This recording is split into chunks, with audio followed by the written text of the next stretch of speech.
Capítulo 5. Una siniestra noche del mes de noviembre, pude por fin contemplar el resultado de mis fatigosas tareas.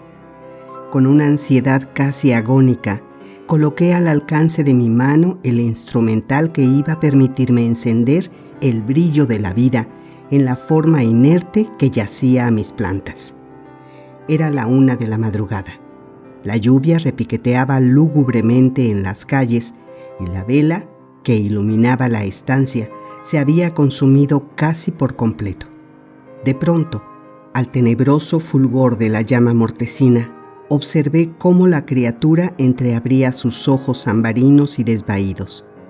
Respiró profundamente y sus miembros se movieron convulsos. ¿Cómo podría transmitirle la emoción que sentía ante aquella catástrofe, o hallar frases que describan el repugnante engendro que al precio de tantos esfuerzos y trabajos había creado?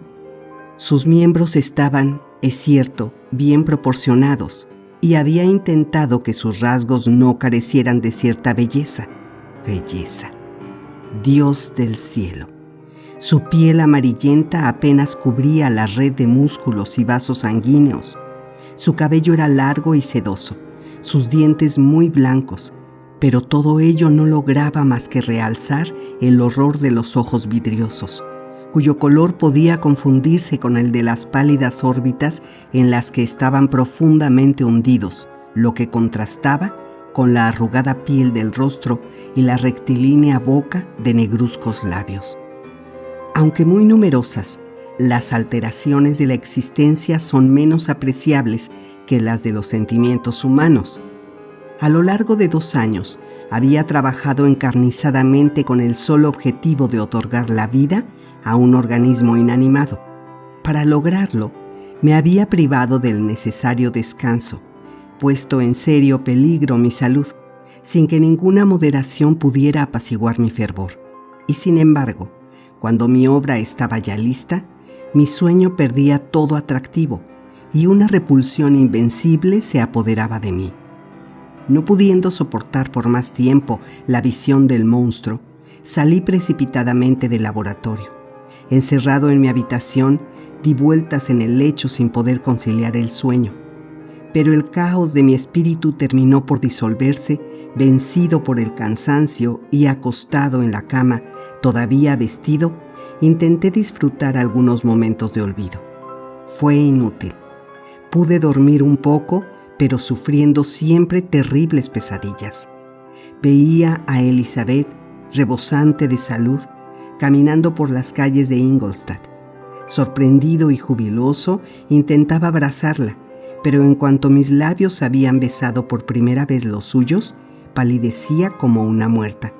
Sus rasgos parecían corromperse y yo tenía la impresión de albergar en mis brazos el cadáver de mi difunta madre.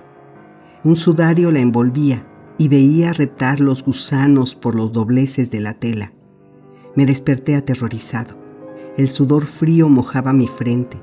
Mis dientes castañeteaban y movimientos convulsivos sacudían mis miembros. A la pálida luz de los rayos lunares que se filtraban por entre los postigos, vi, de pronto, al monstruo que había creado. Mantenía levantado el cobertor y sus ojos me miraban fijamente. Entreabrió los labios emitiendo algunos sonidos inarticulados. Una mueca odiosa arrugaba sus mejillas. Quizá habló, pero tanto era mi horror que no entendí lo que decía. Una de sus manos se tendía hacia mí como si intentara asirme, pero, esquivándola, salté del lecho y bajé de 4 en 4 las escaleras para refugiarme en el patio de la casa, donde esperé que transcurriera toda la noche, mientras andaba de un lado a otro profundamente agitado, con el oído atento al menor rumor que pudiera anunciarme la proximidad del cadáver demoníaco al que en mala hora había dado vida. Nadie hubiera soportado el horror que su vista inspiraba. Una hedionda momia resucitada no habría parecido tan horrenda como aquel engendro. Pude contemplarlo cuando todavía no estaba terminado, y ya entonces me había producido repulsión. pero al transmitir la vida a los músculos y articulaciones, le había convertido en algo que ni el mismo Dante hubiera podido imaginar.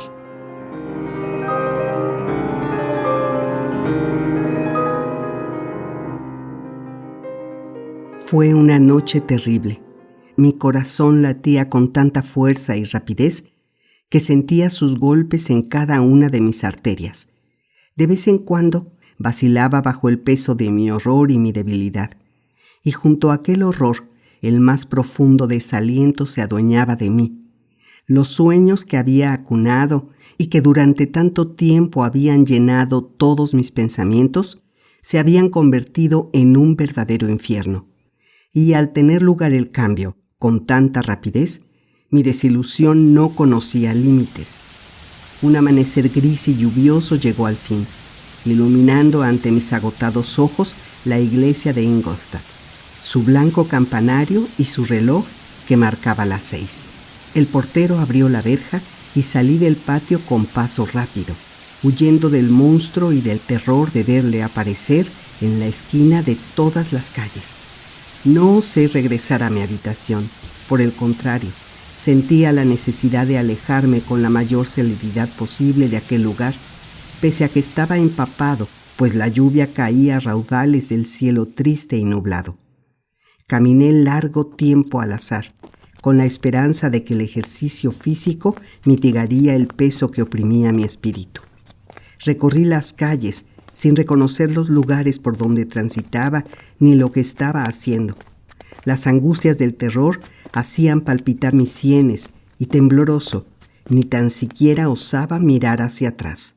Como alguien que, en un solitario camino, apresura el paso dominado por el miedo y la aprehensión, y que, tras mirar hacia atrás, prosigue andando sin ya nunca volver la cabeza, pues intuye que un demonio horrible, cerca de su espalda, avanza.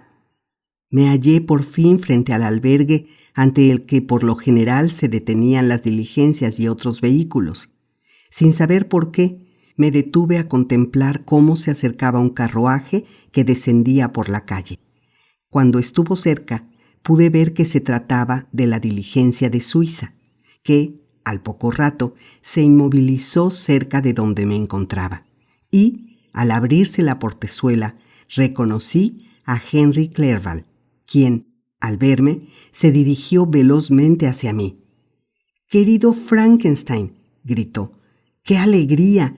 ¡Qué sorpresa encontrarte aquí en el momento justo de mi llegada!». Nada podía complacerme más que la aparición por completo inesperada de mi amigo. Su presencia traía a mi memoria los rostros de mi padre y Elizabeth. Me recordaba el ambiente familiar tan querido por mi corazón. Le estreché calurosamente la mano y olvidé enseguida mis preocupaciones y sufrimientos. Por primera vez desde hacía muchos meses me sentía tranquilo y lleno de serena alegría. Recibí a mi amigo del modo más cordial e inmediatamente emprendimos juntos el camino a la universidad. Durante unos momentos, Clerval me habló de nuestros amigos comunes y de lo feliz que se había sentido cuando le permitieron venir a Ingolstadt. «Puedes imaginar fácilmente», me dijo, «lo difícil que ha sido para mí convencer a mi padre de que los conocimientos que precisa un hombre culto no se hallan solo en el noble arte de la contabilidad. En realidad, no creo, pese a todo, haberle convencido, pues respondía a mis incansables argumentos con la frase del profesor holandés en El vicario de Wakefield: «Gano 10,000 florines anuales y como con buen apetito sin necesidad de saber griego». Pero el cariño que me tiene es tan fuerte como la aversión que siente por la enseñanza superior, y al fin he logrado que me permitiera emprender el viaje al país del saber. «Estoy muy contento de volver a verte», le respondí. «Pero dime, ¿cómo se encontraban a tu marcha mi padre, mis hermanos y Elizabeth?» «Muy bien, estaban todos muy animados, solo un poco inquietos por las escasas noticias que les mandas. A propósito, debo sermonearte un poco a este respecto». y deteniéndose un momento para mirarme, exclamó: «Pero, querido Frankenstein, no me había fijado en tu mal aspecto. Estás muy pálido y delgado. Parece como si no hubieras pegado ojo desde hace muchas noches». «Precisamente. En los últimos días he tenido tanto trabajo que no me ha sido posible descansar bastante. Espero, sí, lo espero de todo corazón, que ahora mi tarea no sea tan absorbente e incluso que pueda prescindir por entero de ella».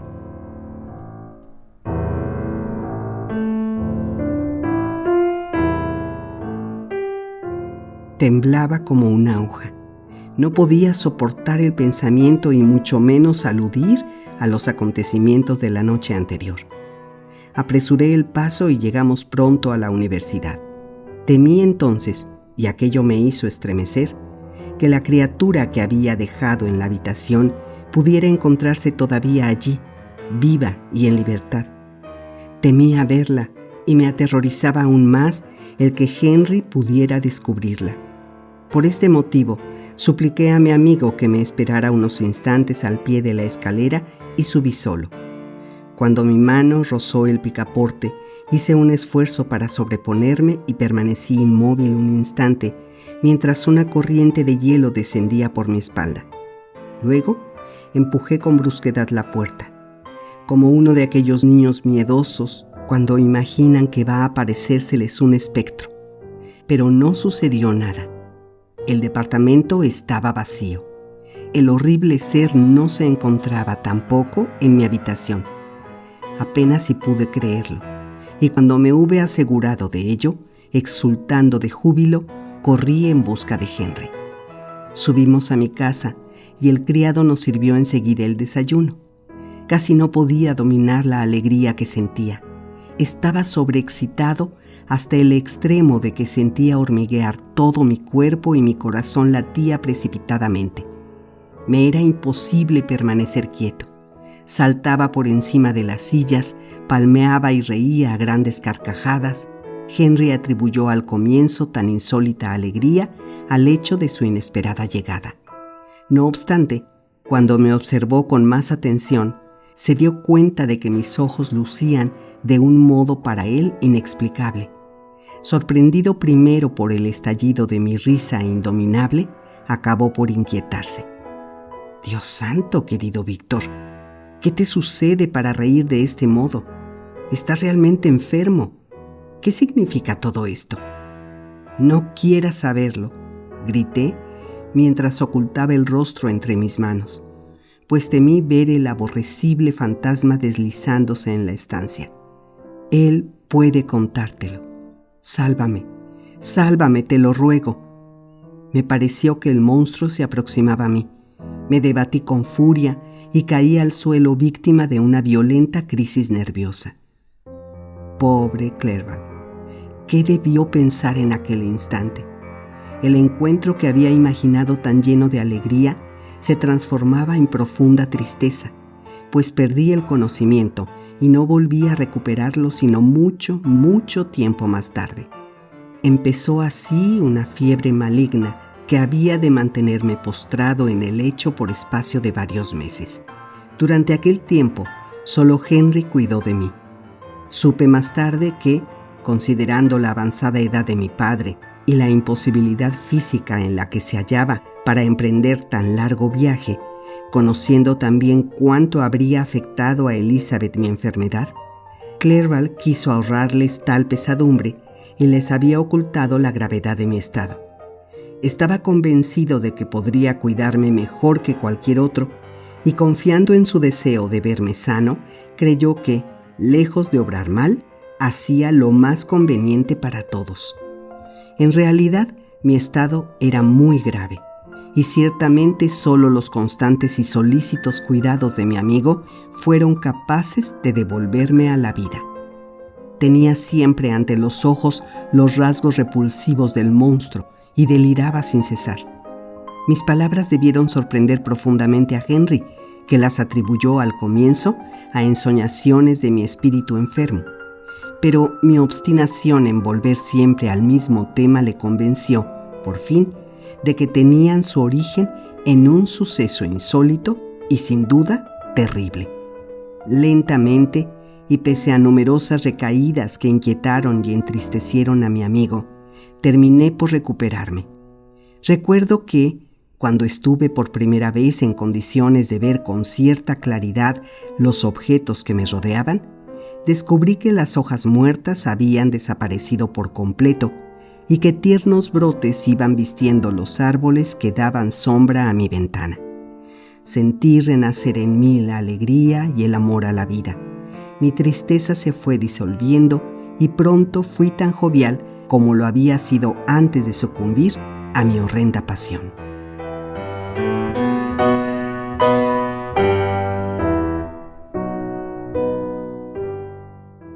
«Querido Clerval», exclamé un día, «qué bueno eres, qué bien te has portado conmigo.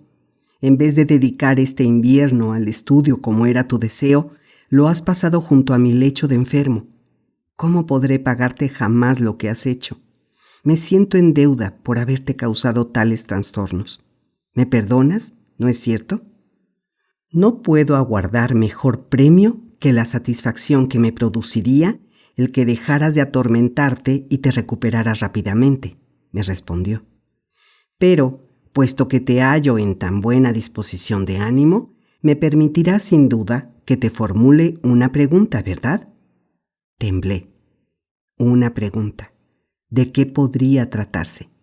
¿Se referiría quizás a aquello en lo que ni siquiera quería pensar?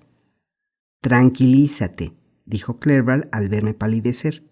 «No volveré a hablarte de ello si te molesta, pero deseo decirte que harías muy felices a tu padre y a tu prima si recibieran una carta de tu puño y letra. No sospechan la gravedad del estado en que te encuentras y tu largo silencio les ha inquietado mucho». Respiré. ¿Solo eso, querido Henry? ¿Cómo has podido imaginar que mis primeros pensamientos no fueran para aquellos a quienes quiero con todo mi corazón y que tanto merecen mi amor? Siendo así, amigo mío, dijo Clerval, te hará sin duda feliz leer la carta que te han escrito y que llegó hace ya muchos días. Creo que es tu prima quien la envía.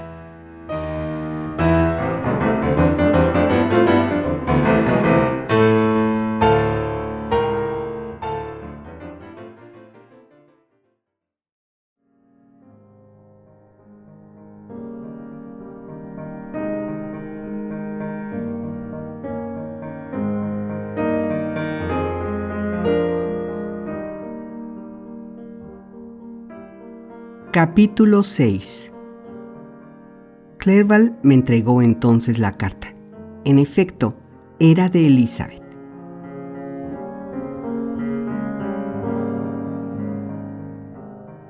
Ginebra, 18 de marzo de 1700 y tantos.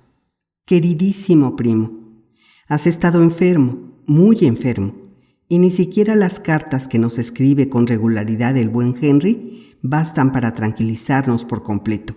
Te han prohibido escribir, sostener una pluma.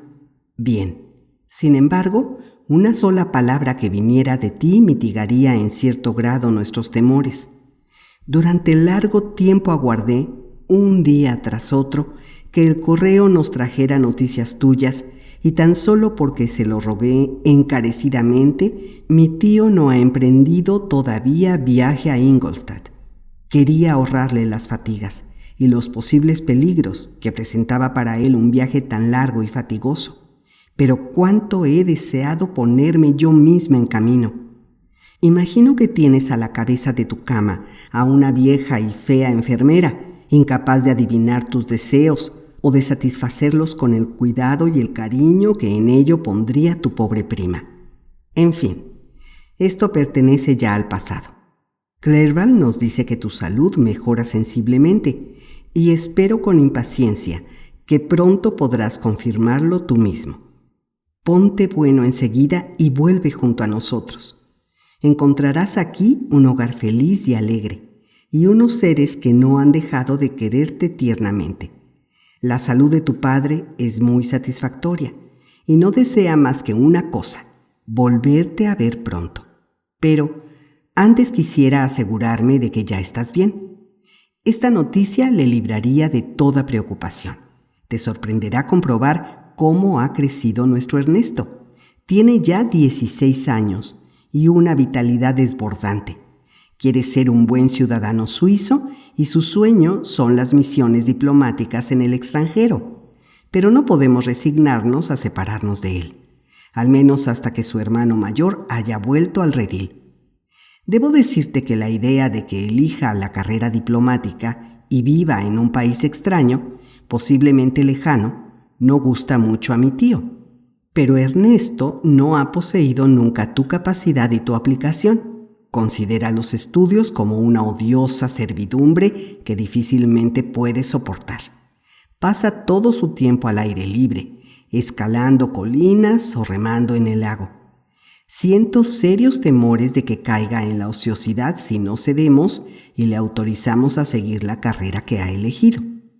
Aquí no se han producido demasiados cambios desde tu marcha, como no sea el notable adelanto de los niños. El agua azulada del lago y los montes coronados por la nieve no cambiarán jamás, y pienso de vez en cuando que nuestro apacible hogar se rige por las mismas normas inmutables. Mis ocupaciones, aunque sin importancia, me absorben y me distraen. Me siento muy bien pagada cuando veo a mi alrededor tantos rostros felices. Y, no obstante, siempre sucede algo. ¿Recuerdas en qué circunstancias se unió Justin Mortis a nuestra familia? Presumo que tu memoria no es a este respecto muy buena, y voy a refrescártela en pocas palabras. Su madre, la señora Mortis, se había quedado viuda con 4 hijos, de los que Justin era la tercera. Ella había sido siempre la preferida de su padre, pero por alguna cosa incomprensible, su madre no la estimaba demasiado. Tras la muerte del señor Mortis, comenzó a maltratarla sin razón. Mi tía se dio cuenta de ello y cuando Justin llegó a los 12 años, convenció a su madre de que la dejara vivir con nosotros. Las instituciones republicanas de nuestro país han tenido la virtud de hacer nacer costumbres más sencillas y felices que las habituales en otros países vecinos. Existen entre nosotros menos barreras que separan las diferentes clases sociales. Los miembros más desheredados de la sociedad son menos míseros y más considerados que en otros lugares, lo que produce un refinamiento en sus maneras y en sus costumbres. Ser educado en Ginebra no es igual que serlo, por poner un ejemplo, en Francia o Inglaterra. Admitida en nuestra familia, Justin ha desempeñado las obligaciones de una sirvienta, condición que, en nuestro país, no supone prejuicios causados por la ignorancia, ni olvido de la dignidad humana. Creo recordar que te habías encariñado con la pequeña Justin. Incluso me acuerdo de haberte oído decir que cuando el mal humor te dominaba, bastaba una de sus miradas para disiparlo, por la misma razón que invocan al poeta Ariosto al hablar de la hermosura de Angélica. Se desprendía de ella la franqueza y la alegría.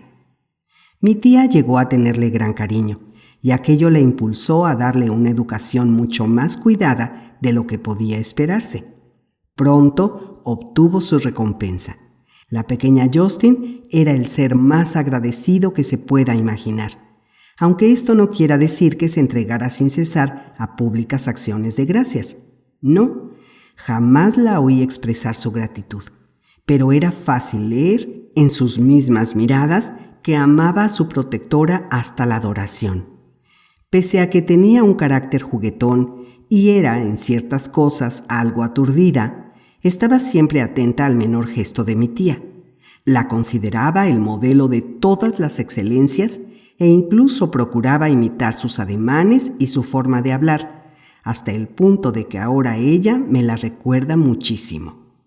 Al morir mi querida tía, todos nosotros estábamos demasiado llenos de nuestro propio dolor para fijarnos en la pobre Justin, que, a lo largo de su enfermedad, la había cuidado con tan inquieto afecto. Pobre Justin. Cayó también gravemente enferma, pero además Otras muchas pruebas la esperaban. Sus hermanos y hermanas murieron uno tras otro, y su madre se quedó sin más hijos que la niña que había cedido. Sentía remordimientos de conciencia y se le metió en la cabeza que la muerte de sus preferidos era un castigo que el cielo le enviaba para castigar sus injusticias. Era católica, y creo que su confesor la mantuvo en tal idea. Tanto es así que a los pocos meses de tu partida hacia Ingolstadt, Justin fue reclamada repentinamente por su madre. Pobre muchacha. Lloró con amargura al dejar nuestra casa. Había experimentado un gran cambio desde que murió mi tía. La pena había dado a su expresión una dulzura y una afabilidad por las que era imposible no dejarse seducir y que contrastaba mucho con su anterior vivacidad. Es necesario decir que la perspectiva de volver a vivir junto a su madre no era precisamente la más adecuada para devolverle su alegría. Aquella desgraciada mujer tenía un tibio arrepentimiento. Unas veces suplicaba a Justin que le perdonara sus maldades, pero otras la acusaba de ser culpable de la muerte de sus hermanos. De tanto hacerse mala sangre, la señora Mortis comenzó a declinar, cosa que, en principio, agrió su irritable carácter. Ahora descansa ya en paz. Justin está de nuevo con nosotros, y puedo asegurarte que la amo tiernamente. Es muy inteligente, gentil y bella. Como ya te he dicho, por sus gestos y expresiones me recuerda constantemente a mi buena tía. Ahora, querido primo, te hablaré un poco del pequeño William. Desearía que pudieras verlo. Está muy crecido para su edad. Tiene los ojos azules, hermosos y sonrientes, pobladas cejas y cabello rizado. Cuando sonríe, en sus rosadas y sanas mejillas se forman 2 pequeños hoyuelos. Tiene ya 2 novias, pero su favorita es Louise Byron, una bonita rapazuela de 5 años. Supongo, querido Víctor, que desearás conocer algunas noticias sobre los buenos amigos de Ginebra. La hermosa señorita Mansfield ha sido pedida en matrimonio por un joven inglés, Mr. John Melbourne. Su hermana Manon se casó el pasado otoño con el señor Duvillard, el rico banquero.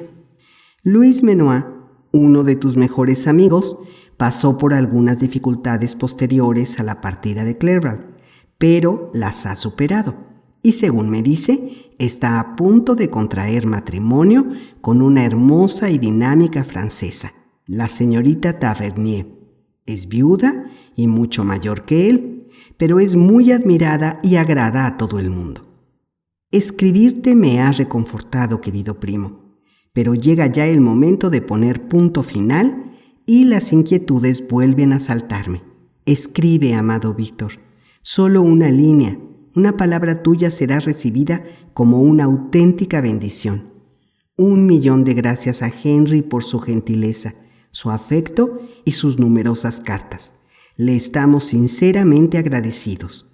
Adiós, querido primo. Cuídate mucho y te lo ruego de nuevo. Escribe. Elizabeth Lavenza.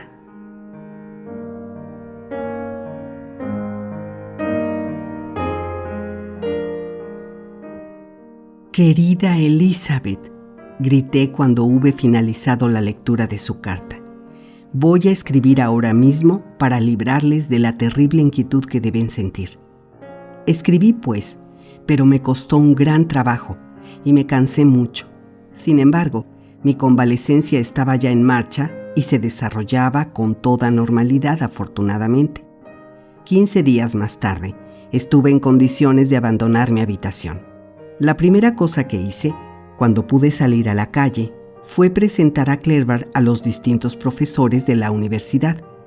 Para ello, me fue necesario realizar un esfuerzo que no convenía mucho a mi salud, todavía muy débil. Desde la terrible noche que había supuesto el fin de mis tareas y el comienzo de mis martirios, el mero nombre de la filosofía natural me producía una auténtica repulsión. Ahora me había recuperado casi por completo, pero me bastaba ver un instrumento de química para que regresara a mí el terror de mis primeras angustias. Henry, al comprobarlo, había escondido todos mis aparatos, cambiando, asimismo, el aspecto de mi departamento, pues comprendió que sentía una insuperable repugnancia por la sala que me había servido de laboratorio.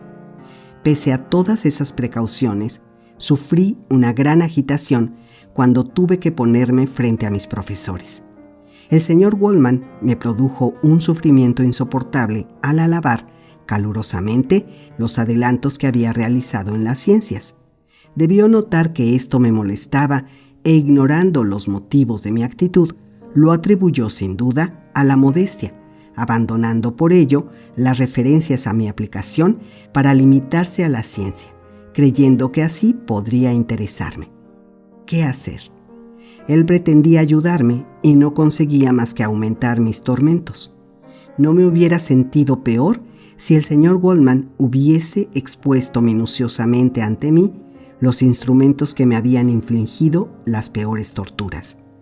Cada una de sus frases era una nueva herida, y pese a ello, yo no podía demostrar mis sentimientos. Clerval, cuyos ojos y cuya sensibilidad estaban siempre al acecho, listos para intuir los sufrimientos de los demás, logró desviar la conversación, aparentando que lo ignoraba todo sobre la ciencia de que se hablaba. El diálogo tomó un carácter más general e incluso yo, agradeciendo de todo corazón a mi amigo la estratagema, tomé parte en él.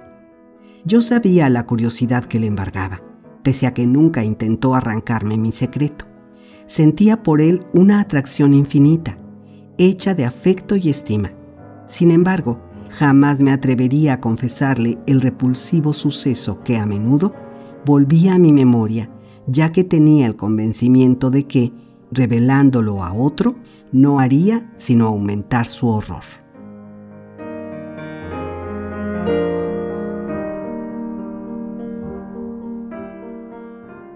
El señor Kremp no tuvo tanta delicadeza como su colega. En el hipersensible estado en que me encontraba, sus alabanzas desprovistas de elegancia me hirieron todavía más que las benévolas frases del profesor Waldman. «Este muchacho es la peste», exclamó groseramente. «Créame, señor Clerval, nos ha superado a todos. Piense usted lo que quiera, pero es la pura verdad.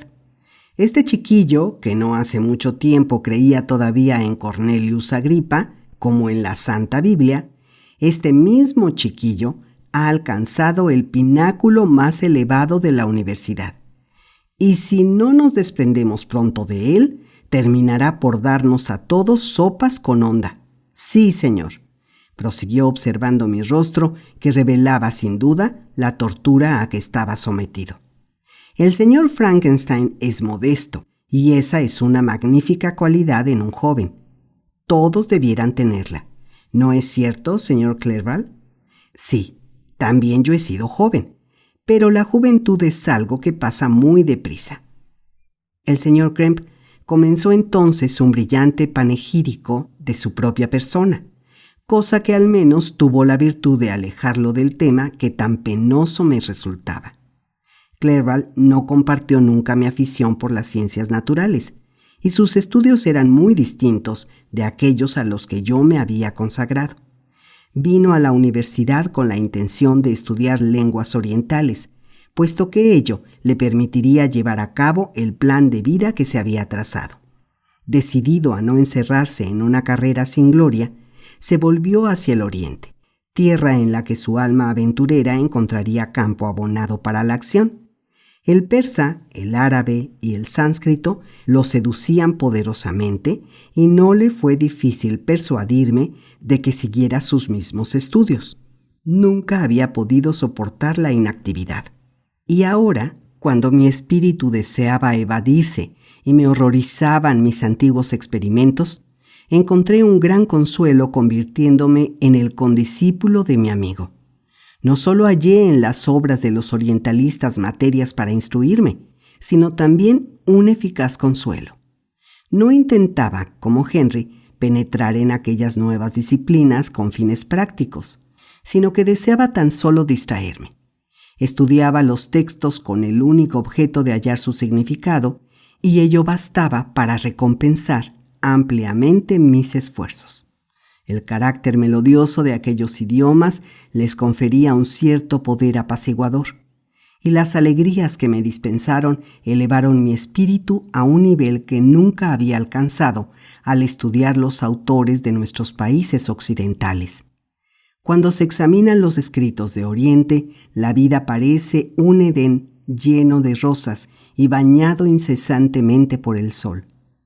En las sonrisas y caricias de una dulce enemiga, en el fuego que consume vuestro propio corazón. Qué distintas estas frases a la viril y heroica poesía de la Grecia y Roma clásicas.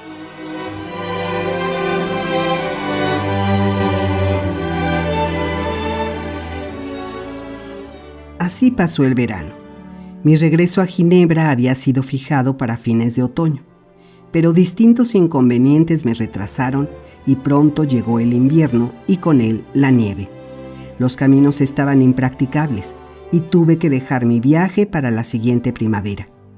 Aquello me disgustó en verdad, pues tenía vivos deseos de volver a ver mi ciudad natal y hallarme junto a los míos.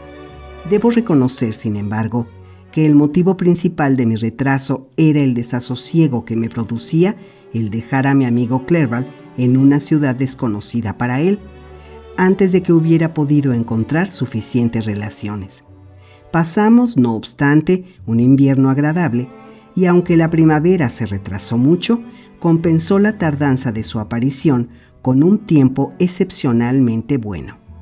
El mes de mayo se hallaba ya avanzado y yo aguardaba de un día a otro la carta de la que dependía la fecha definitiva de mi marcha, cuando Henry me propuso una excursión a pie por los alrededores de Ingolstadt, cosa que, hasta cierto punto, me permitiría conocer mejor la región en la que durante mucho tiempo había vivido. Acepté encantado la sugerencia. La posibilidad de hacer ejercicio me atraía poderosamente. Además, Clerval había sido siempre el compañero que prefería para semejantes salidas que a menudo efectuábamos por los alrededores de Ginebra. El viaje duró 15 días. Y tras tan largo periodo de tiempo, yo había recuperado por completo mi salud y mi moral. El aire sano, los imprevistos incidentes del camino y nuestras conversaciones, largas y amigables, mejoraron todavía más mi estado. Con anterioridad, los estudios me habían mantenido bastante apartado de mis semejantes, y lentamente me estaba convirtiendo en un misántropo. Clerval supo reavivar y fortalecer en mi corazón los más generosos sentimientos. Me enseñó a admirar de nuevo el bello espectáculo del paisaje y la naturaleza, así como el rostro sonriente de los niños. ¡Qué magnífico amigo! Me amaba con sinceridad y se esforzaba por elevar mi alma al nivel de la suya. La búsqueda egoísta de mi objetivo me había cegado. Con su gentileza y su cariño me devolvió la razón. Gracias a sus desvelos, volví a ser la criatura segura y feliz que pocos años antes, amando a todo el mundo y amado por todos, ignoraba lo que eran penas y desilusiones. Cuando me sentía feliz, la naturaleza tenía la virtud de despertar en mí las más exquisitas sensaciones. Un cielo en calma, los campos que iban poco a poco cubriéndose de verde, me embargaban con un éxtasis delicioso. Las primeras flores cubrían los prados y eran ya el anuncio de las del verano. Las obsesiones que el año anterior me habían hecho sentir el rigor de su peso se habían alejado de mí. Henry gozaba con mi alegría y compartía mi júbilo. Hacía todo lo que estaba en su mano por distraerme y me comunicaba con frecuencia sus propias impresiones. En aquella ocasión, los recursos de su espíritu dieron buena muestra de una asombrosa capacidad, y su conversación se me reveló mucho más rica y amena de lo que había supuesto. A menudo, imitando a los autores árabes y persas, improvisaba maravillosas historias en las que mezclaba la poesía y la pasión.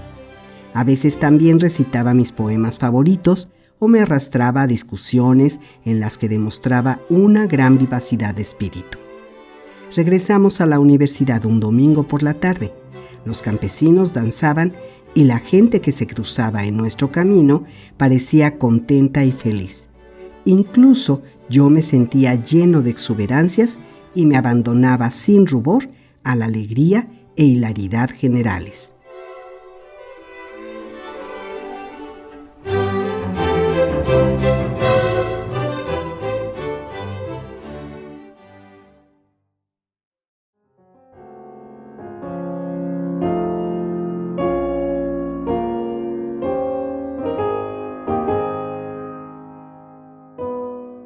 Capítulo 7. De regreso a Ingolstadt, encontré una carta de mi padre.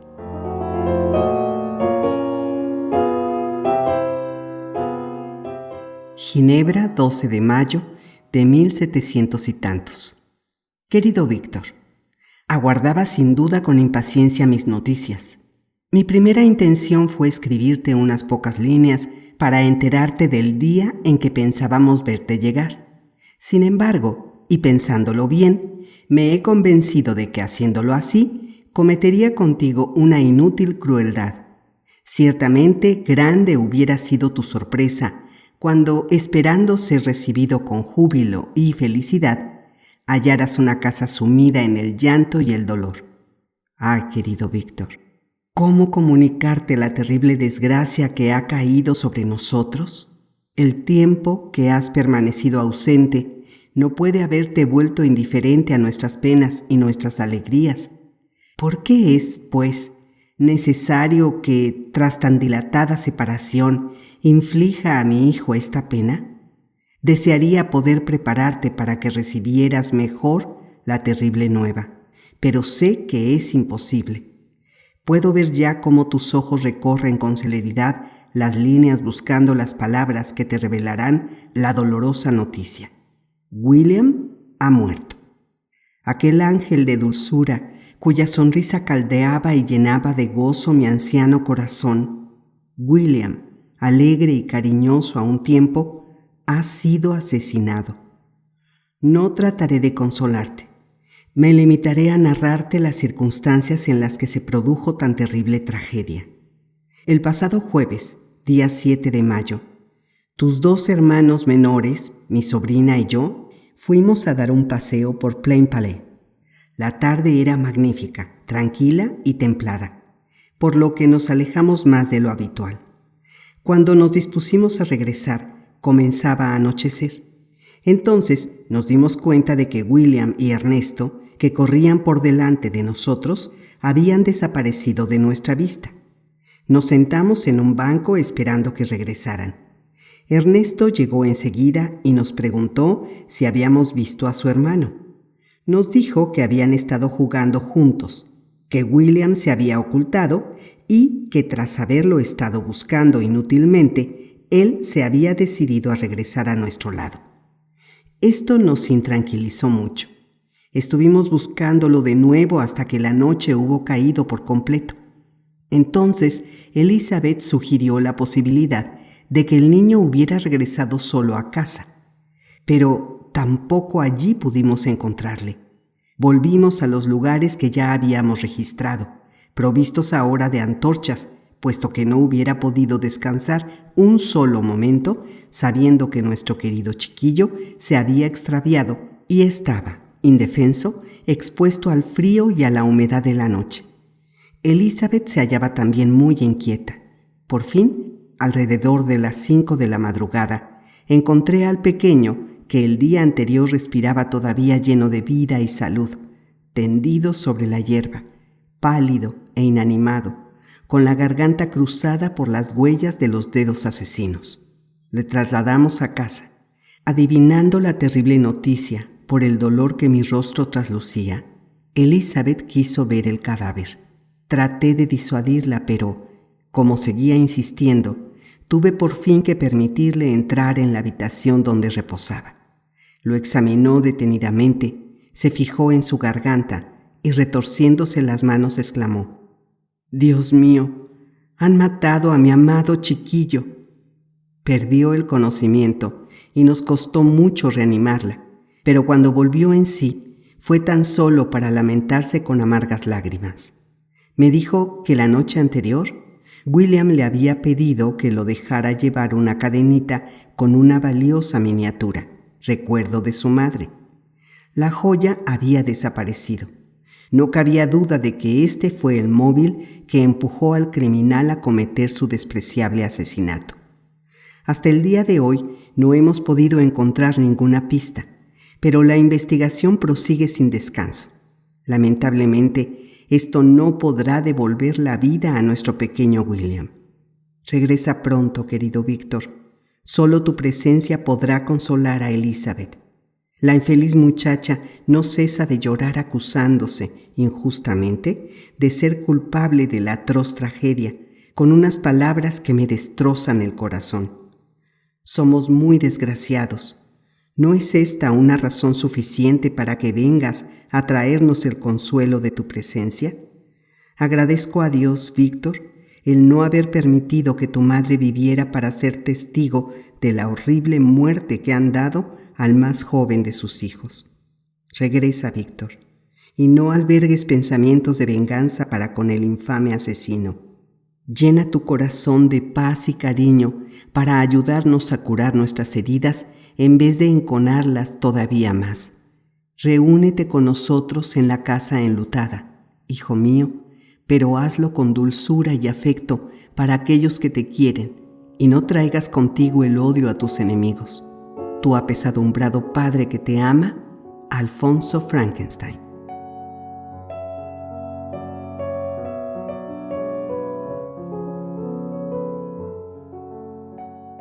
Clerval, que me estaba observando mientras leía esta carta, se alarmó al ver cómo el dolor y la desesperación anulaban la alegría que traslucían mis rasgos al recibir la misiva que había guardado con tanta impaciencia.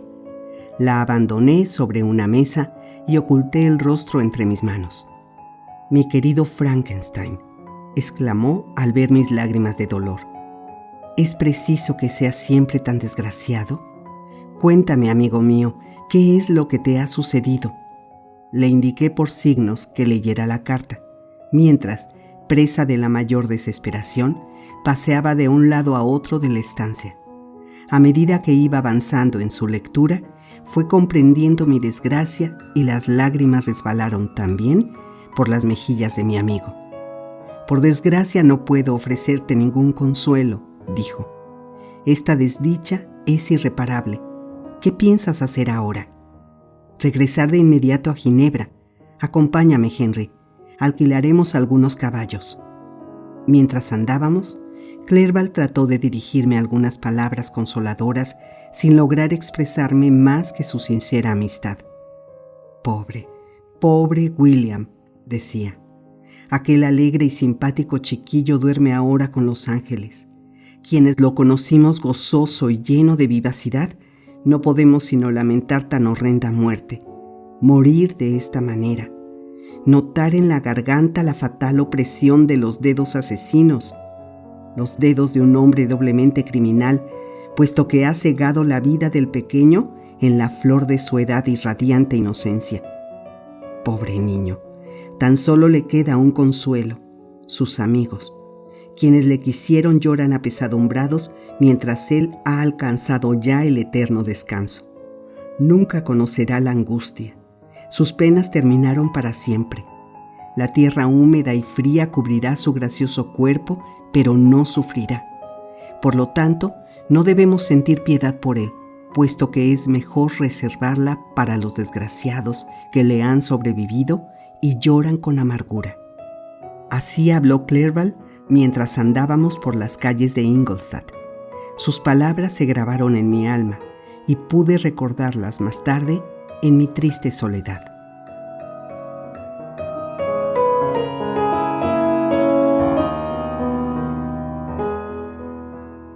Los caballos estuvieron listos enseguida y subí al vehículo despidiéndome de mi querido amigo. El viaje fue terrible y triste. Había querido partir enseguida, puesto que estaba impaciente por consolar a los míos que sufrían tan cruel prueba, y por prestarles mi apoyo. Pero cuando fuimos acercándonos a mi ciudad natal, ordené que los caballos aflojaran el paso. Apenas si podía soportar el cúmulo de sentimientos que iban despertando en mí. Revivía en mi imaginación escenas familiares y olvidadas de mi infancia. Cuántas cosas habían podido cambiar tras esos 6 años vividos lejos del hogar paterno. Un suceso estremecedor se había producido de repente, pero miles de ínfimos acontecimientos podían haber transformado mucho la fisonomía de mi casa. Y aunque la variación fuese imperceptible, podía ser también definitiva. El miedo se adueñó de mí. Temía ahora aproximarme a mi hogar, aguardando un cúmulo de inesperados males e indefinibles sucesos que me causaban terror. Me detuve 2 días en Lausanne, siempre a causa de tan penoso estado de ánimo. Contemplaba las plácidas aguas del lago. A mi alrededor, todo rebosaba la calma más serena, y los montes coronados por la nieve, aquellos palacios de la naturaleza, no habían experimentado el menor cambio. Poco a poco, el maravilloso espectáculo influyó benéficamente en mi alma atormentada y pude, por fin, decidirme a continuar el viaje. El lago se extendía hasta las proximidades de Ginebra. Pronto pude ver con claridad las umbrosas laderas de los montes jurásicos y la refulgente cima del Mont Blanc. Entonces lloré como un chiquillo. Amadas montañas, pensé, hermoso lago, ¿cómo van a recibir al hijo que vuelve a ustedes? Sus cumbres centellean, el cielo y el agua son azules. ¿Quieren prometerme la paz o hundirme más todavía en mi dolorosa desolación?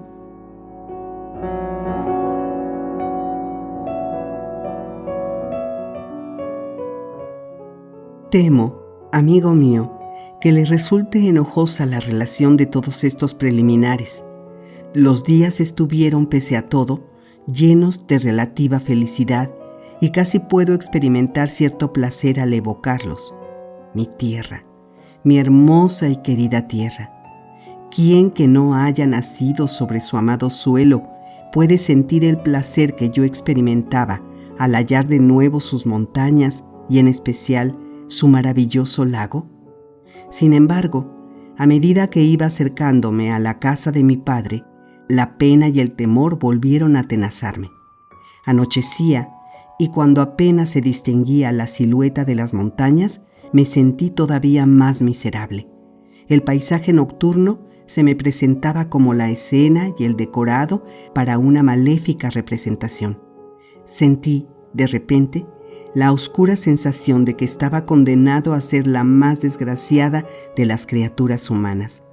Aquel presentimiento profético no fue más que la pura verdad e iba a convertirse en realidad en sus menores detalles. Hasta entonces no había sufrido más que una 1/1000 parte de las angustias y los sufrimientos que iban a arrojarse sobre mí.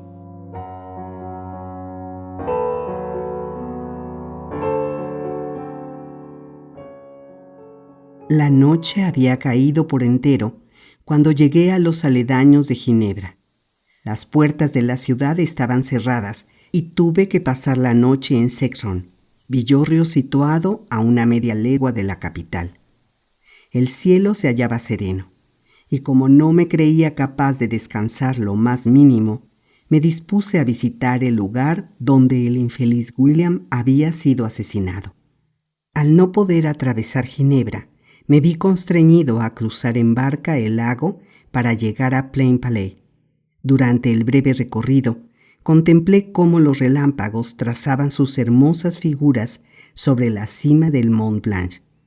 La tempestad parecía avanzar con rapidez cuando al llegar a la orilla opuesta subí a una colina para poder contemplar mejor el panorama. La lluvia empezaba a caer. El cielo iba cubriéndose de nubes y las gruesas gotas fueron pronto un auténtico diluvio. Me levanté del banco sobre el que me había sentado. La oscuridad se hacía por minutos más impenetrable y mientras la tormenta llegaba a su máxima violencia, el trueno restalló súbitamente sobre mi cabeza con ensordecedor rugido. Sus ecos fueron repitiéndose en las laderas de los montes jurásicos y de los Alpes. Fulgurantes relámpagos me estremecían e iluminaban el lago dándole aspecto de una inmensa pradera incendiada. Luego, durante unos minutos, todo quedó envuelto en la mayor oscuridad, hasta que mis ojos se acostumbraron a las tinieblas. Como es habitual en Suiza, la tormenta había estallado a la vez en distintos lugares. El punto de su mayor actividad se encontraba al norte de la ciudad, sobre la parte del lago que se extiende entre la colina de Belrive y el villorrio de Coppet. Otro núcleo tormentoso encendía sus pálidos resplandores sobre el Jura, mientras que un tercero iluminaba y oscurecía a intervalos, al este del lago, el escarpado monte conocido comúnmente por La Mole. Admirando la tormenta, a la vez hermosa y terrible, iba caminando a buen paso. La noble lucha de las fuerzas naturales que se habían desencadenado en el cielo me exaltaba. Junté mis manos y exclamé: «William, hermano mío, he aquí tus funerales». Apenas pronunciadas estas palabras, divisé en la oscuridad una silueta que surgía de un bosquecillo próximo al lugar donde me hallaba. Permanecí inmóvil, mirando fijamente la insólita aparición. No cabía duda. Un relámpago la iluminó de nuevo, revelando con claridad sus rasgos.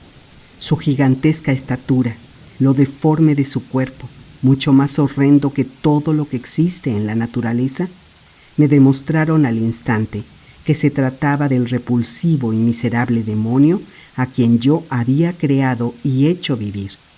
¿Pero qué estaba buscando allí? ¿Era posible, me estremecí con solo pensarlo, que fuera él quien hubiese asesinado a mi hermano? Apenas esta idea brilló en mi cerebro cuando me convencí de su veracidad. Mis dientes castañetearon y tuve que buscar apoyo en un árbol para no caer. La silueta se alejó con rapidez de mí y fue a perderse entre las tinieblas. Indudablemente, ningún ser humano normal hubiera hecho el menor daño a un niño tan hermoso. Si él era su asesino, no me cabía duda. El mero hecho de que la idea hubiese despertado tan espontáneamente en mí era una prueba de ello. Quise perseguir a aquel monstruo, pero me di cuenta enseguida de que no tenía la más mínima posibilidad de alcanzarle, puesto que un rayo me permitió verle trepando entre las rocas por la abrupta pradera del monte Salef, que se halla al sur de Plainpalais. Pude ver cómo, muy pronto, alcanzaba la cima y desaparecía. Permanecí en aquel lugar. El trueno ya no resonaba, pero la lluvia seguía cayendo y la oscuridad se hizo todavía más profunda. Recordé los sucesos que tanto había querido olvidar. Evoqué las etapas que precedieron a la creación del engendro, su aparición cerca de mi cama y su brusco alejamiento. Habían pasado ya casi 2 años desde que aquello había sucedido. ¿Sería aquel su primer crimen? Eché al mundo una criatura horrenda y depravada que se complacía en el mal causado a los demás, pues cada vez estaba más convencido de que el monstruo había sido el asesino del más joven de mis hermanos.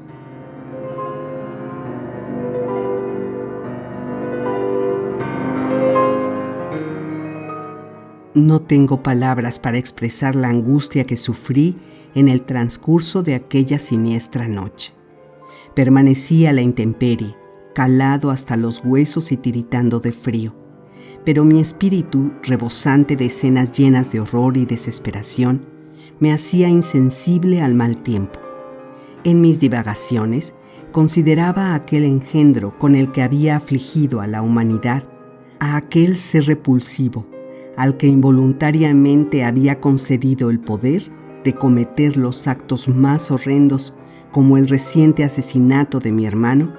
Consideraba a aquel vampiro como una encarnación repugnante de mi propia alma, destinada a destrozar aquello que me era más amado. Por fin comenzó a amanecer.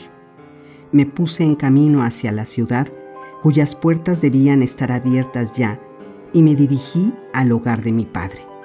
Mi primer pensamiento había sido el de revelar cuanto sabía sobre la muerte de William y su presunto autor, posibilitando así que se emprendiera una batida para buscarle. Pero cambié de idea cuando reflexioné sobre todo lo que tendría que explicar. ¿Qué pensarían al oírme decir que había encontrado a medianoche y en la ladera de una montaña inaccesible a una criatura monstruosa que yo había creado en la soledad de mi laboratorio? Pensé en la fiebre que se había apoderado de mí tras el famoso acontecimiento, malhadada fiebre que sin duda haría que mi relato, ya increíble de por sí, fuese considerado como una pesadilla de un demente. Me dije que si alguien me relatara algo parecido, no podría evitar creerle loco. Además, pese a que lograra convencer a mi familia de la autenticidad de tales hechos, debía tener en cuenta que las características del monstruo se le permitirían escapar con facilidad a cualquier batida. En efecto, existía alguien con habilidad y valor suficientes como para habérselas con una criatura que trepaba en plena noche por las laderas casi verticales del monte Salef. Estas consideraciones me hicieron llegar al convencimiento de que era preferible callar. Hacia las 5 de la madrugada llegué a casa de mi padre. Ordené a los sirvientes que se hallaban ya levantados que no despertaran a nadie, puesto que esperaría en la biblioteca que llegara la hora en que tenían por costumbre hacerlo.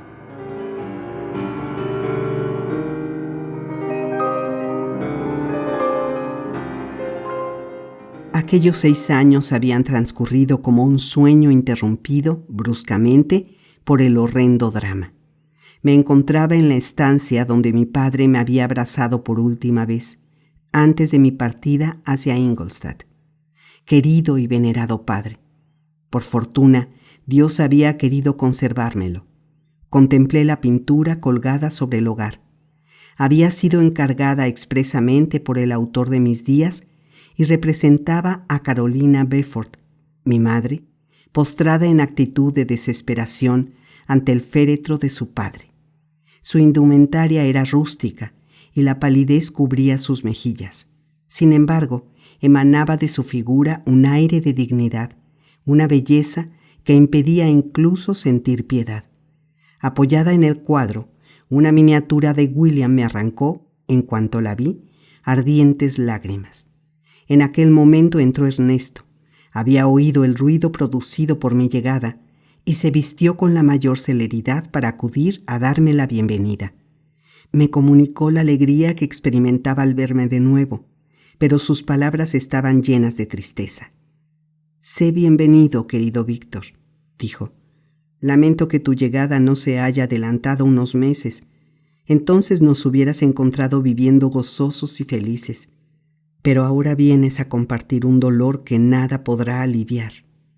Espero a menos que tu presencia mitigue el sufrimiento de nuestro padre, pues el suceso le ha afectado enormemente y está muy desmejorado. Desearía también que pudieras consolar a nuestra pobre Elizabeth y convencerla de que se está acusando sin motivo y torturando en vano.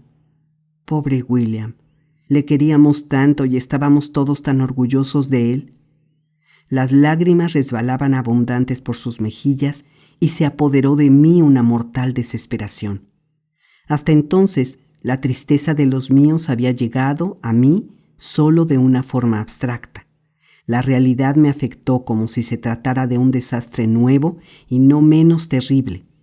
Traté de consolar a Ernesto y le supliqué que me hablara de mi padre y de aquella a quien llamaba prima. «Elizabeth es quien está más necesitada de tu consuelo», me dijo. «Cree haber sido la causante del asesinato del niño y esto la atormenta de modo insufrible. Aunque ahora, como han descubierto ya al asesino». «¿Han descubierto al asesino?», exclamé yo. «Santo cielo, no es posible. ¿Quién ha sido capaz de detenerle? Eso es tan difícil como intentar encerrar al viento o detener un torrente utilizando un dique hecho de frágiles cañas. Ayer noche mismo le vi y estaba libre». No comprendo nada de lo que dices, respondió Ernesto con visible asombro. Pero la detención del culpable ha hecho más dolorosa todavía nuestra desgracia. Al principio nadie quiso creerlo. Elizabeth se niega, todavía ahora, a admitirlo. Es realmente difícil para quienes conocemos a Justin Moritz, tan dulce y tan afecta a nosotros, aceptar que haya podido, de pronto, ser capaz de tan horrendo crimen, de tan abominable asesinato. Justin Moritz. Pobre desgraciada muchacha, exclamé. Es a ella a quien acusan. Pero es una locura. Todos deberían comprenderlo. Sin duda, nadie podrá creer algo semejante. Al comienzo fue así. Nadie quiso creerlo, dijo Ernesto. Pero existen ciertos detalles que nos han forzado a aceptar los hechos. Por otro lado, su comportamiento fue tan desconcertante que contribuyó mucho a acusarla. Me parece que no existe ya ninguna duda.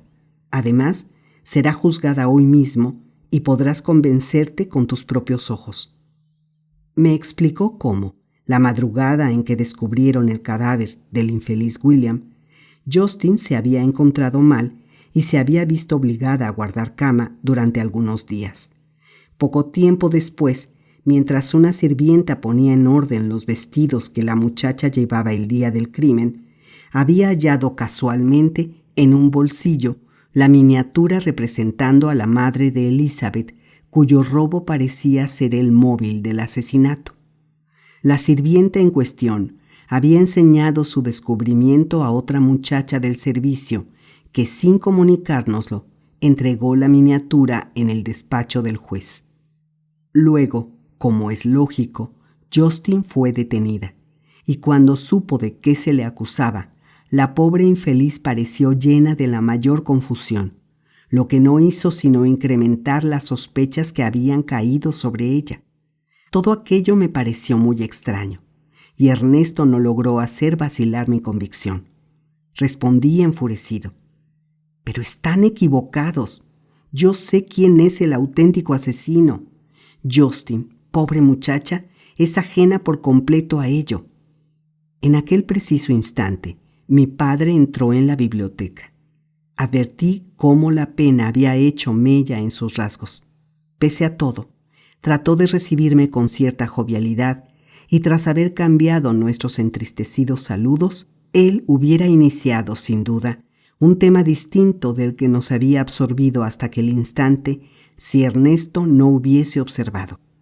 ¡Cielos, papá! Víctor pretende conocer al asesino de nuestro William. Sí, también nosotros le conocemos, respondió mi padre.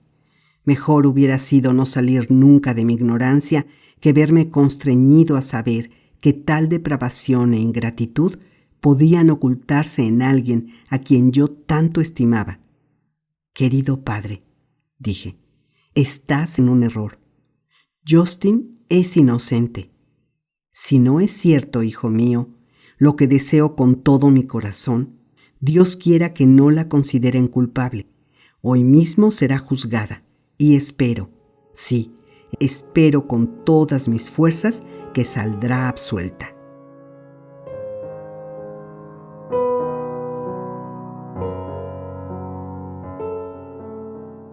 Estas palabras lograron tranquilizarme un poco. Yo estaba absolutamente convencido de que Justin, como cualquier otro ser humano normalmente constituido, era por completo incapaz de cometer una acción tan monstruosa. Por lo tanto, no temí en absoluto que fuera posible presentar ante el tribunal una prueba positiva suficiente para condenarla. Por otra parte, he dicho ya que, a mi entender, era inútil relatar en público mi historia, pues lo que contenía de horrendo, de inhumano y fantástico, haría que cualquier jurado la considerara fruto del delirio sufrido por un loco. ¿Existía alguien sobre la tierra capaz de creer, sin haberlo contemplado con sus propios ojos, en la realidad de un engendro como el que yo había animado? Elizabeth se unió pronto a nosotros. Había cambiado mucho desde que me separara de ella. El transcurso del tiempo la había dotado de un encanto que superaba en mucho a la gran belleza que ya en su infancia poseía. Leíase en ella el mismo candor, la misma viveza, pero aumentada ahora por los rasgos que revelaban su sensibilidad y sus extensas cualidades intelectuales. Tu llegada, querido Víctor, llena mi corazón de esperanza. Confío en que lograrás hallar algún medio de probar la inocencia de nuestra desgraciada Justin. ¿Quién podrá, de hoy en adelante, estar seguro si la condenan? La desventura nos afecta doblemente. No solo nos han arrebatado a nuestro adorado chiquillo, sino que ahora estamos a punto de perder, de forma más cruel todavía, a esta infeliz muchacha a la que quiero tiernamente. Si es condenada, jamás podré gozar ya, en este mundo, de ninguna alegría. Pero no será así. Estoy convencida de que algún día podré volver a ser feliz pese a la muerte de nuestro pobre William. La joven es inocente, Elizabeth, amada mía, dije, y podremos probarlo. No temas, deja que el convencimiento de que será absuelta calme tus temores. Qué bueno y generoso eres, murmuró. Los demás la creen culpable, y esto me apena mucho, tanto más cuanto que estoy convencida de su inocencia. Asistir impasible al grave perjuicio que le estaban ocasionando me desesperaba. Querida sobrina, dijo mi padre, seca tus lágrimas. Si, como crees, Justin no es culpable, confía en la justicia de nuestras leyes y en que pondré todo mi cuidado en anular cualquier sospecha de parcialidad.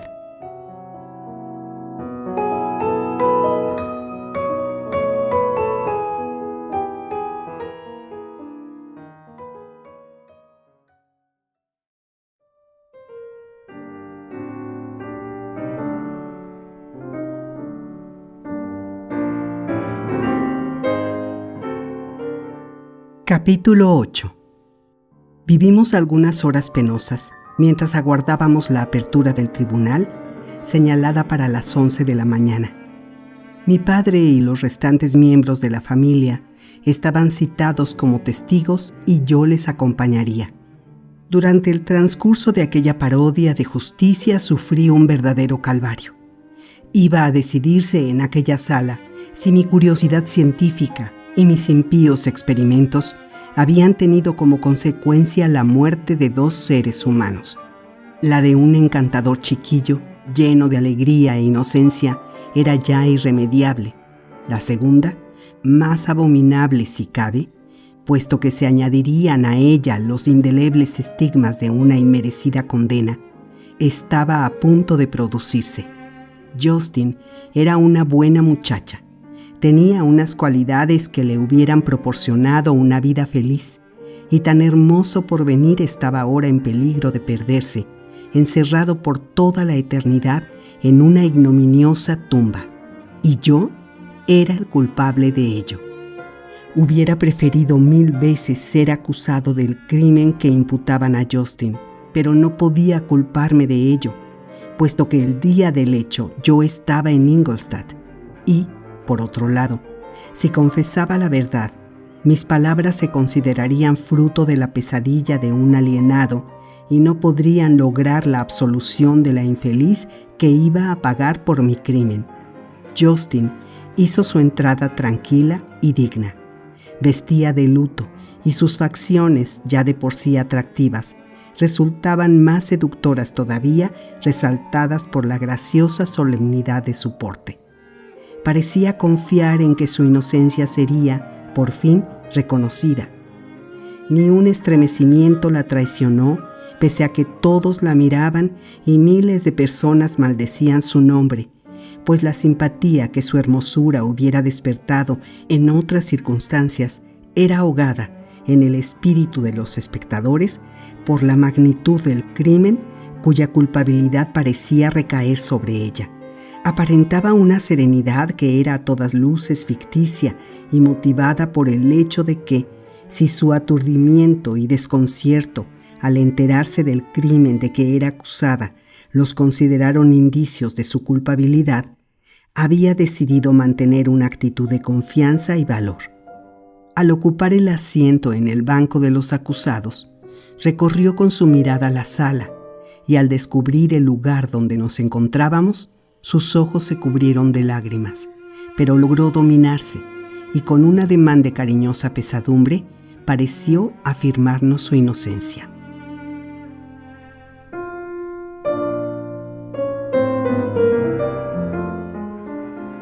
Se abrió la sesión. Cuando los representantes del Ministerio Fiscal hubieron terminado su informe, se hizo comparecer a varios testigos. Ciertos hechos aislados iban ligándose los unos a los otros con fuerza suficiente como para alejar cualquier duda sobre la culpabilidad de la acusada. En aquellos que no poseían, como yo, la prueba formal de su inocencia. Había pasado la noche del crimen fuera de casa y al amanecer, una mujer la había visto cerca del lugar donde, poco tiempo después, sería hallado el cadáver del niño asesinado.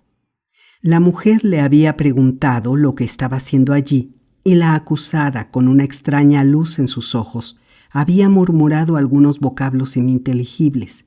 Regresó a casa alrededor de las 8 de la mañana y al serle preguntado dónde había pasado la noche, dijo que estuvo buscando al niño. Quiso saber, ansiosamente, si se sabía alguna novedad en cuanto al paradero de William, y cuando le fue mostrado el cuerpo, sufrió una violenta crisis de nervios que le obligó a guardar cama durante varios días. Le enseñaron el pendentif que contenía la miniatura hallada por las sirvientas entre sus ropas, y al declarar Elizabeth que era el que había colocado con sus propias manos en la garganta del niño, una hora antes de su desaparición, murmullos de horror e indignación se elevaron en la sala. Se pidió a Justin que alegara todo cuanto pudiera servir para su defensa. A medida que el proceso iba avanzando, su tranquila seguridad había ido desapareciendo. Sus rasgos traslucieron primero sorpresa y más tarde horror y desesperación. Hasta entonces había logrado contener el llanto y cuando fue llamada a declarar, se sobrepuso respondiendo a las preguntas que le formulaban con voz audible, aunque ahogada por la emoción. «Tomo a Dios por testigo de que soy inocente», dijo Justin. «Sin embargo, no creo que mis afirmaciones puedan bastar para lograr mi absolución. No puedo probar mi inocencia, sino explicando sencillamente los hechos que se han argüido en mi contra. Deseo que mi buena reputación pueda mover a mis jueces a interpretar con benevolencia las circunstancias de carácter dudoso e incluso aquellas que parecen acusarme». Declaró a continuación que, con permiso de Elizabeth, pasó el día anterior a la noche del crimen en casa de una tía, en Chini, aldea situada a 1 legua de Ginebra. Cuando regresaba, hacia las 9 de la noche, se encontró a un hombre que le preguntó si sabía algo del niño que estaban buscando. Aquello la alarmó y estuvo varias horas intentando encontrar ella misma al pequeño.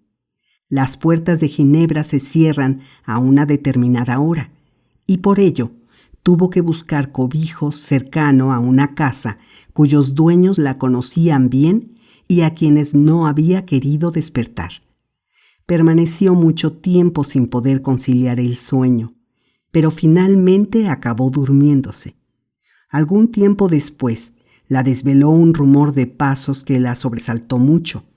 Al amanecer, dejó su refugio para seguir buscando a William. Ella no sabía que se hallaba próxima al lugar donde reposaban sus restos, y no tenía nada de especial el hecho de que respondiera de modo extraño a la pregunta de la mujer, puesto que acababa de pasar la noche en blanco y la suerte del pobre William la inquietaba mucho.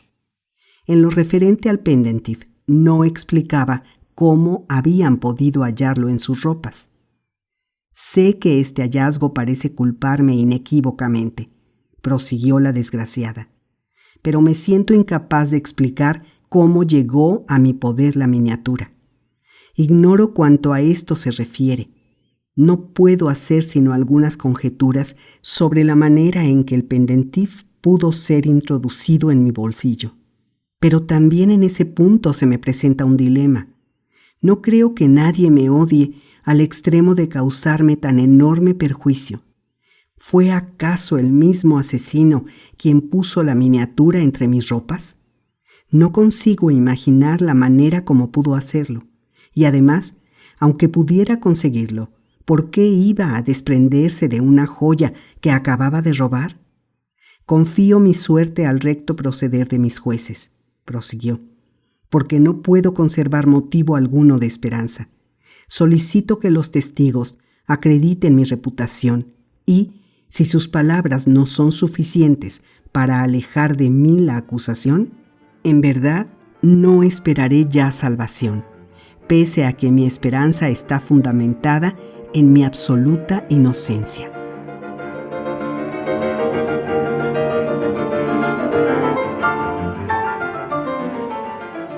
Fueron llamadas algunas personas que la conocían desde mucho tiempo atrás y todas hablaron favorablemente de ella. Pero el horror y la indignación que sentían ante el crimen del que la consideraban autora les hizo circunspectos y poco dispuestos a cantar sus alabanzas. Elizabeth se dio cuenta de que este postrer recurso, la bondad y conducta irreprochable de la acusada, tampoco iba a ser eficaz. Poseída por una intensa emoción, pidió venia para dirigirse al tribunal. «Soy», dijo Elizabeth, «la prima del infeliz chiquillo que ha sido asesinado. Mejor dicho, soy casi su hermana, pues fui adoptada por sus padres y he vivido con ellos antes ya del nacimiento de William. Quizá por ello parecerá inadecuado que yo declare, pero no puedo evitarlo al ver a un humano que corre peligro de perderse por culpa de la inhibición de quienes se llaman sus amigos.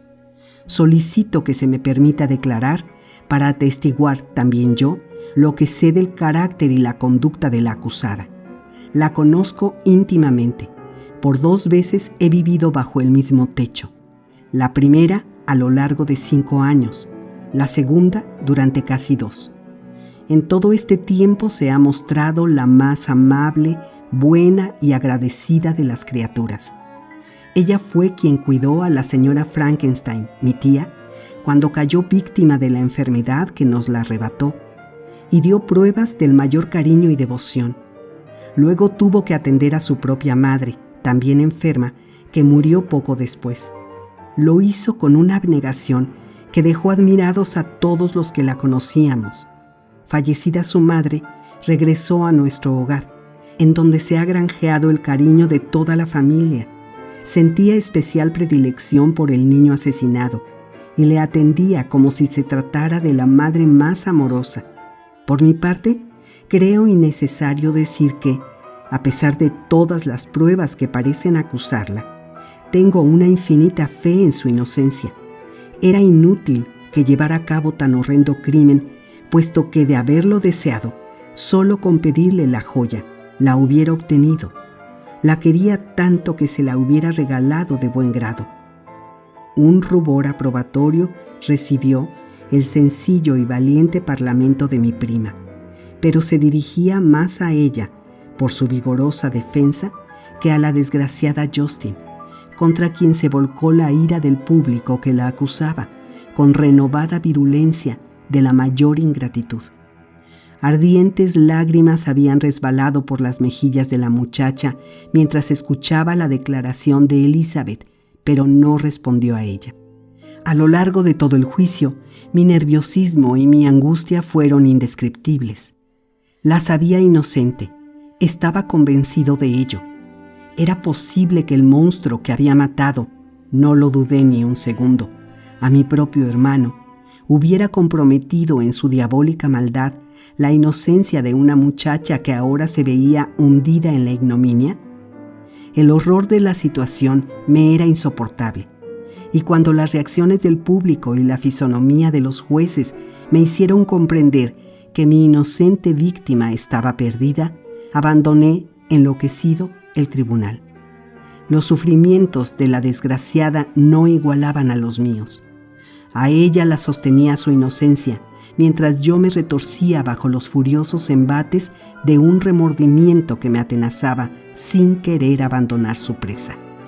Pasé la noche sumergido con angustia en una indescriptible desesperación. A la mañana siguiente regresé al tribunal.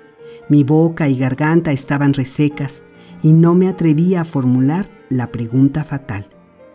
Pero fui reconocido y el ujier adivinó la causa que me había llevado allí. El jurado había ya pronunciado su fallo irrevocable. Justin estaba condenada. No trataré de narrar lo que experimenté. Había sufrido ya un horror parecido, y tampoco entonces pude exteriorizar mi emoción.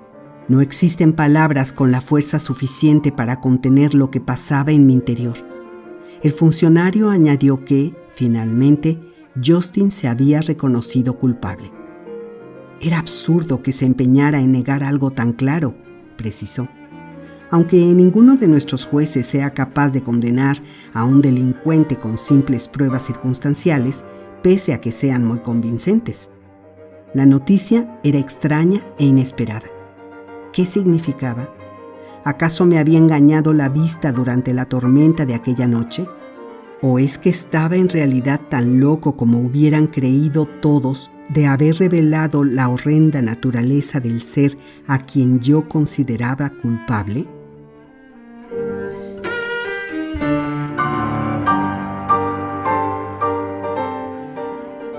Regresé apresuradamente a casa.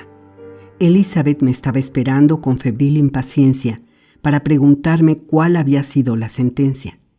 «Querida prima», dije. Por desgracia, la respuesta es aquella que con toda lógica debíamos esperar.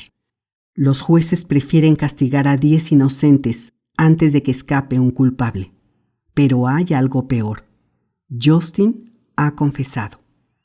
Para Elizabeth, que había creído ciegamente en la inocencia de la muchacha, aquello fue un golpe atroz. ¿Cómo podré ahora seguir confiando en la bondad humana?, gritó. ¿Cómo Justin, a la que amaba y respetaba como a una hermana, ha sido capaz de engañarnos con su sonrisa y su aire de inocencia para poder traicionarnos con mayor facilidad? La limpidez de sus ojos parecía decir que era incapaz de falta alguna, de ninguna villanía, y sin embargo ha cometido este horrible crimen. Nos comunicaron, poco después, que la infeliz había expresado el deseo de hablar con mi prima. Mi padre no quería que Elizabeth acudiera a verla, pero, no obstante, la dejó en libertad de hacer aquello que su corazón le dictara. «Sí iré», dijo impulsivamente Elizabeth, «a pesar de que sea culpable. ¿Querrás acompañarme, Víctor? No puedo entrar sola allí». La idea de hallarme ante Justin me atormentaba, pero no pude negarme. Entramos en la siniestra mazmorra y pudimos contemplar a la desdichada niña sentada sobre un montón de paja al otro extremo del reducto. Tenía las manos encadenadas y su cabeza reposaba sobre las rodillas. Al oírnos entrar se puso en pie y cuando nos dejaron a solas se echó a llorar a los pies de mi prima. Elizabeth rompió a su vez en sollozos. «Justin, Justin», gimió, «¿por qué me has privado de un último consuelo? Estaba segura de tu inocencia, y aun siendo muy desgraciada cuando confiaba en ti, ahora lo soy 1000 veces más. ¿También tú has creído que soy tan malvada? ¿Vas a colocarte entre mis enemigos y como ellos vas a condenarme?» Su voz se rompió en un sollozo. «Levántate, pobre amiga mía», exclamó Elizabeth.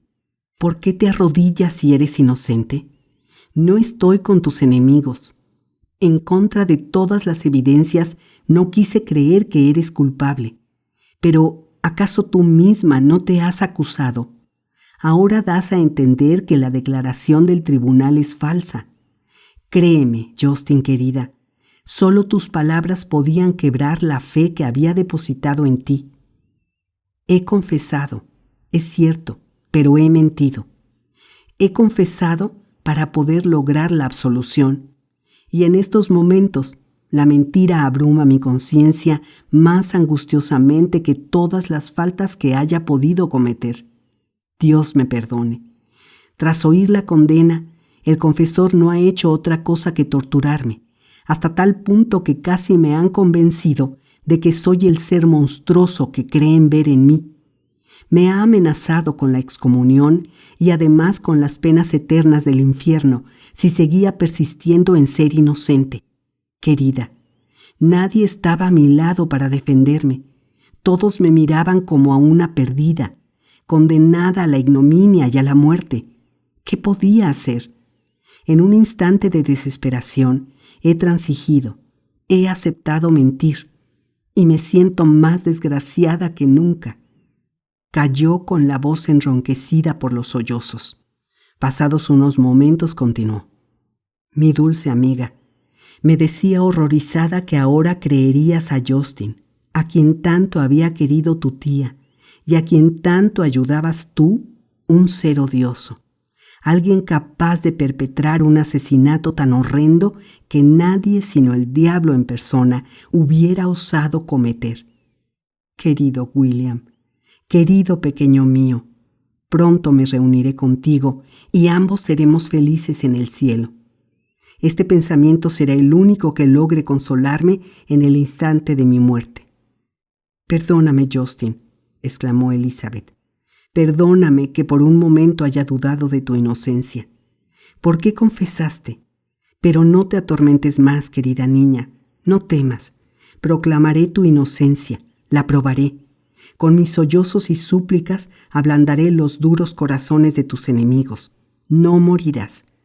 Tú, mi compañera de juegos, mi amiga, mi hermana, no puedes morir a manos del verdugo. No. Nunca podrías sobrevivir a tal desdicha.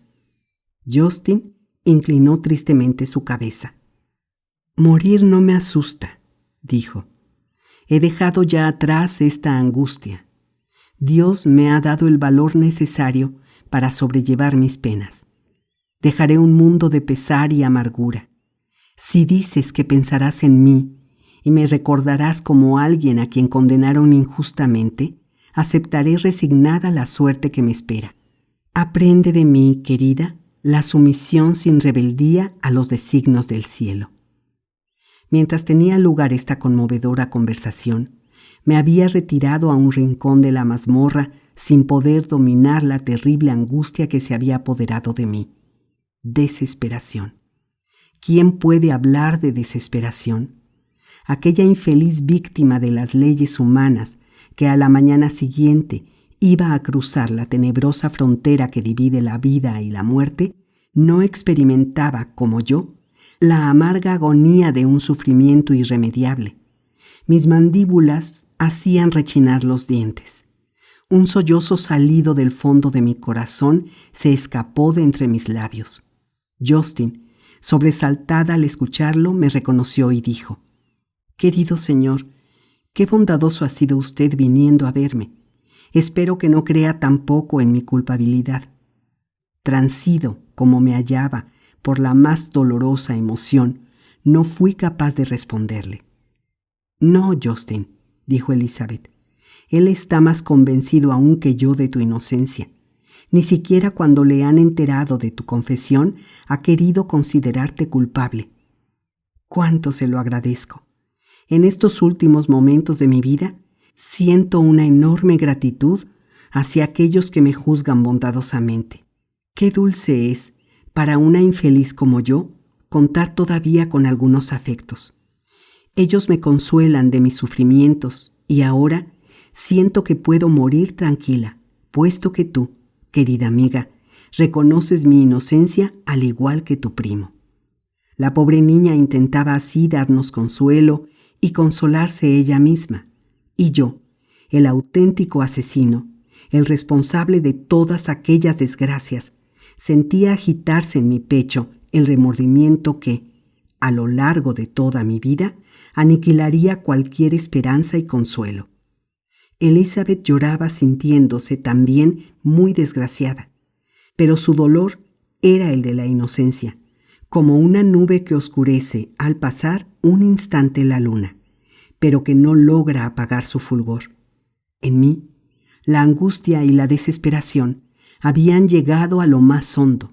Llevaba conmigo mi propio infierno, un infierno cuyas llamas jamás llegarían a extinguirse. Permanecimos durante muchas horas junto a Justin, y Elizabeth no logró separarse de ella, sino gracias a un gran esfuerzo. «Quiero morir contigo», gritaba. «No podré seguir viviendo en un mundo tan miserable». Justin intentó aparentar un aspecto casi alegre, pese a que difícilmente podía contener las lágrimas. Abrazó a Elizabeth y dijo con voz ahogada por la emoción: «Adiós, dulce amiga mía. Que el cielo quiera concederte, querida Elizabeth, mi única amiga, su bendición y consuelo. Quiera Dios que sea esta la última desgracia que debas soportar. Vive, sé feliz y haz felices a los demás». A la mañana siguiente, Justin fue ejecutada.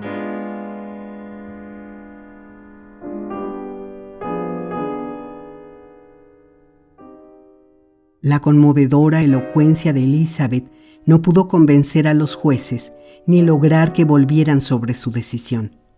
Para ellos, la infeliz y bondadosa muchacha siguió siendo la culpable de un asesinato. Mis indignadas y fervientes protestas tampoco consiguieron sacarles de su indiferencia. Y, al comprender por sus heladas respuestas la cerrilidad y rudeza de aquellos hombres, lo que estaba a punto de revelarles no llegó a salir de mis pálidos labios. Si se le hubiese dicho, si se le hubiera relatado mi alucinante historia, no hubiera conseguido más que hacerme tomar por loco, sin por ello lograr que revisaran el proceso y revocaran la sentencia que pesaba sobre la pobre Justin. Murió, por lo tanto, a manos del verdugo como un asesino vulgar. Relegué mis remordimientos al olvido. Dejé de preocuparme por las torturas que sufría para concentrar mi atención en la infinita y callada tristeza de Elizabeth. También ella era el resultado de mis acciones, como lo eran la profunda pesadumbre de mi padre y la desolación caída sobre una casa antes alegre y feliz. Sí, toda aquella pena era la consecuencia de mis locuras, la obra de mis manos 3 veces malditas. Llorad, llorad, seres amados. No serán estas las postreras lágrimas que derramarán por mi causa. Sufrirán de nuevo, y el eco de sus lamentos tardará mucho tiempo en extinguirse. Yo, Víctor Frankenstein, tu hijo, su hermano, su amigo dulcemente amado, aquel que ofrecería por todos ustedes hasta la última gota de su sangre, aquel que no gozaba ninguna alegría si no se reflejaba en sus queridas facciones, aquel que deseaba entregar su vida a su cuidado y servicio. Víctor Frankenstein les hace llorar, los condena a derramar inagotables lágrimas, y si el destino queda así satisfecho, si la inalterable paz del sepulcro pone piadoso fin a sus pesares y sufrimientos, él habrá cumplido satisfactoriamente la funesta misión que le fue asignada sobre la tierra. Estas eran las profecías que nacían en mi alma herida por el remordimiento, el horror y la desesperación, mientras aquellos a quienes mi corazón más amaba lloraban su inútil tristeza sobre las tumbas de William y Justin, primeras e infelices víctimas de mis sacrílegas acciones.